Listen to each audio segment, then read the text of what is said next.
तेणु आम नैतिकता कर्म को भूली जाऊे बोली आम छुआ पिला आज बालुंगा होउछंती ना कहीं आम 10 मास 10 दिन गर्भरे रखीचे खाइया पीया दौचे सबू करुचे कॉलेज रे पाठ पढ़ला पर झील आकाश पड़ुची सी चिंता कला नहीं जे मो बापा मो माँ एते कष्ट करी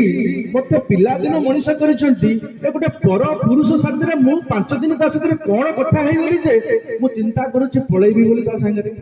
से चिंता करू नहीं कहीं ना सेटा हो आमर भूल आमे ताको संस्कार ठीक रे देई पारू नाही तेणु हेडा हो आमर भूल अभक्ष मानक रिले भक्षण नरं से दैत्य हेबे जनम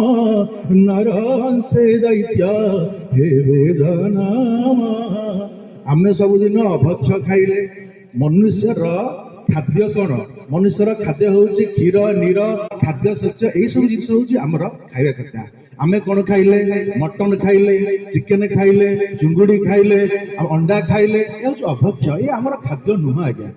आम समस्त दैनंदिन चिंता करिया दरकार ये आमर खाद्य नुह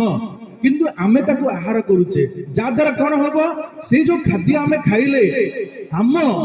जो अंशुर जो जन्म होती जो पिला माने से माने देखिबा को नर नर अंशे दैत्य हेबे जन्म नर देखिबा को मनीष किंतु प्रवृत्ति हबो दैत्य और राक्षसकर प्रवृत्ति हबो से काहा को बारीबेनी काहा को जानिबेनी बाप मां को बाडेइबे कथा मानिबे नै एई सब जिंस प्रतिदिन होउछ आमे जते बेले खाद्य खाउचे सेते बेले आमे भगवान को अर्पण करके खाइबा कथा आमे बिना अर्पण रे भगवान को जदि खाऊचे ताहले ताहा खाद्य नुह ताहा अखाद्य हो जाउची ताहा विषाक्त हो जाउची जदि से खाद्य रे कई विष पकई थांती आपण को मारिबा भाई जदि आपण प्रभु को अर्पण करिसंती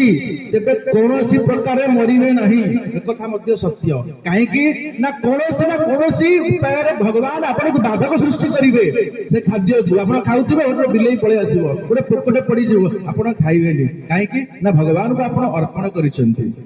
जदि आपण अर्पण करिसंती विष हेछि जदि भगवान ग्रहण करछंती ताले आपण भी ग्रहण करिवे से विष आपण को काटिबो या होछि परम सत्य आकु केही काटि परिबे नै जते बेले आमे